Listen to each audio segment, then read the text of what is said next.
qui saurait ou tendait. La fille c'est maîtresse Sky qui commandait. La fille pas quitter la personne fâchée pour l'ouvrir porte là pour les foutre forcer ou aller. La personne quand zo plusieurs fois, là sous les liés en détroit pas, sopitation pas l'issel loi. Parti ou gantan koulika, ti Jean-Marie ti Nicolas, qui t'a qu'à faire le marché au pas. La personne comme ça veut dire, la vie détruite pour bailler la vie, pas qu'à perdre ça pas perdre.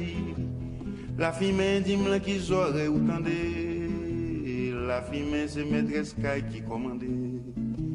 La fille m'a pas quitté la personne fâchée, pour l'ouvrir porte là, pour les foutre forcer ou aller. That's Mano Charlemagne. This is Democracy Now!, democracynow.org, the War and Peace Report. I'm Amy Goodman with Sharif Abdelkadous. We've both just returned with Kim Ives of Haiti Liberté and Democracy Now!'s Nicole Salazar from Haiti as we continue in Haiti on the 6th-month anniversary of the earthquake. So little has changed, and yet, of course, since the earthquake, the whole world has changed for the people of Haiti.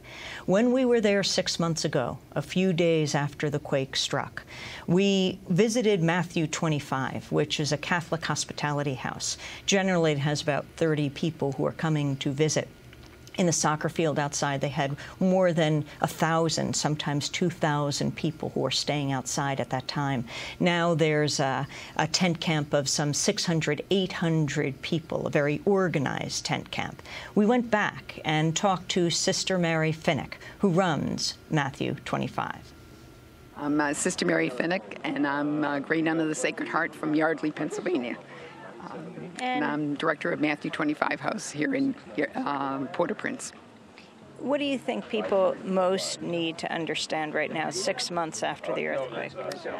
Most people, I think, outside of Haiti need to understand that as yet there doesn't seem to be a whole plan in place as to what is going to happen to Port-au-Prince and the environments. I mean, in the beginning, it was obvious that it would be very good to get people out of Port-au-Prince so that there could be the beginning of tearing down what needed to be torn down. And people did leave, but there were no resources where they went. So shortly, they were out there maybe a month or even less than that and came back to Port-au-Prince because that's where there would be some resources for them. So the knowledge was there to say we need to get people out of Port-au-Prince, but then it stopped with seeming to stop only with planning and talking and meetings and this is what we need to do and this is what we should do. But the actualization of it didn't seem to happen, and I think what took place, in my mind, what took over were individuals started doing it themselves. We see almost no clearing of the rubble.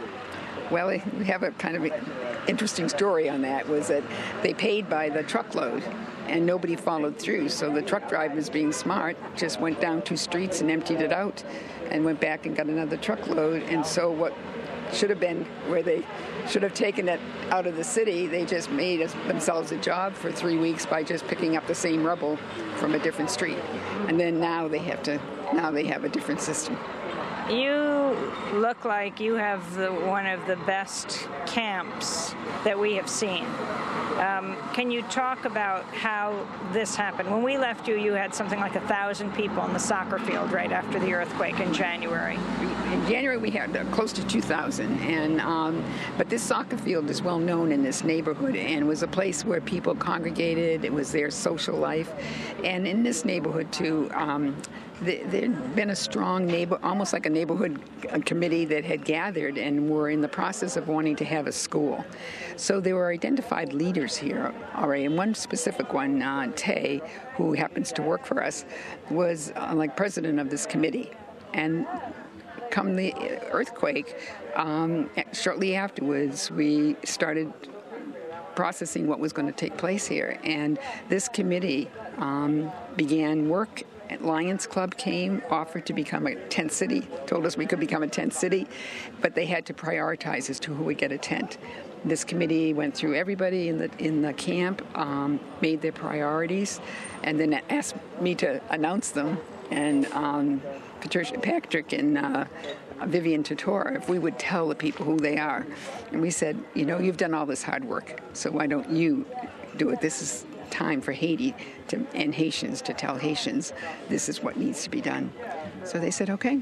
And since then, they truly have run the camp. They had a committee of 24. We're now down to 11. They had 7 committees, and they had everybody's name on them. Then when the sanitation committee got together, they contacted soil, and so we have soil is sustainable, organic, integrated living lifestyle.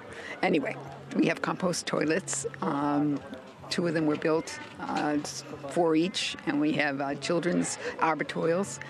And I think that there were people that would come here that wanted to see the camp, and I think the camp took on the kind of life it took on was set by this committee. Each person that received a tent, there was a ceremony to it. The person was called, and the family came, and they was said that this is your tent. And these are the things you have to do. You have to not cook in your tent. You can't have a fire in your tent. You can't have really sharp objects.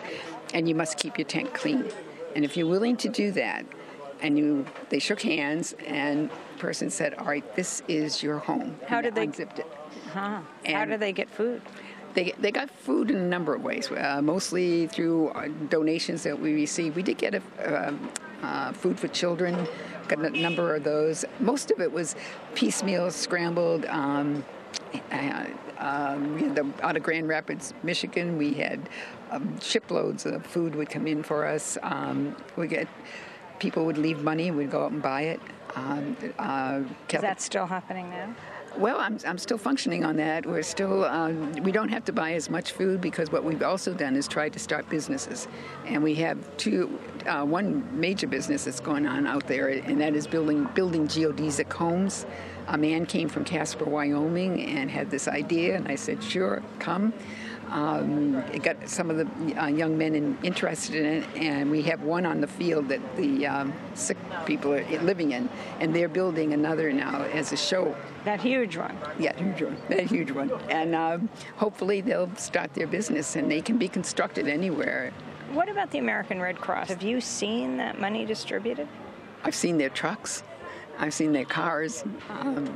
I think I saw 2 things of water. I haven't. We're not in their zone, so I haven't seen them. We're in the World Vision zone.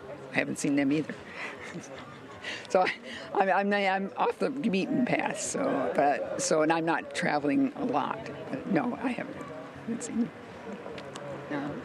I think mostly who I see are the small NGOs, the people across the street, the ones that were living here with us, doing their thing.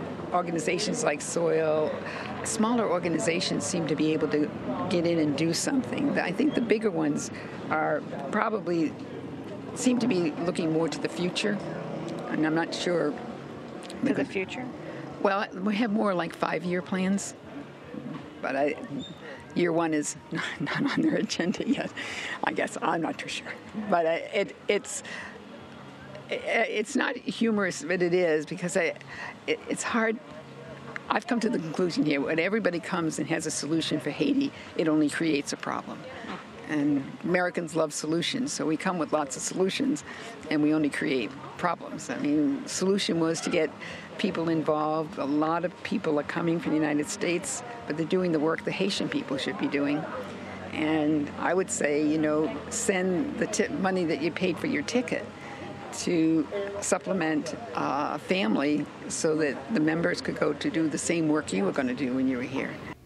Sister Mary Finnick, director of Matthew 25 House, named after the biblical verse, whatever you do for my least brothers and sisters, you do for me. This is Democracy Now!, democracynow.org, the War and Peace Report. I'm Amy Goodman with Sharif Abdel-Quddus. We've just returned from Haiti with Kim Ives, the journalist with Haiti Liberté. As we wrap up, Kim, going from Sister Mary Finnick to a report that's just come out from International Action Ties, Vanishing Camps at Gunpoint. On the one hand, vast criticism of the camps remaining, but then the issue of vanishing camps. That's right. What's happening is people are being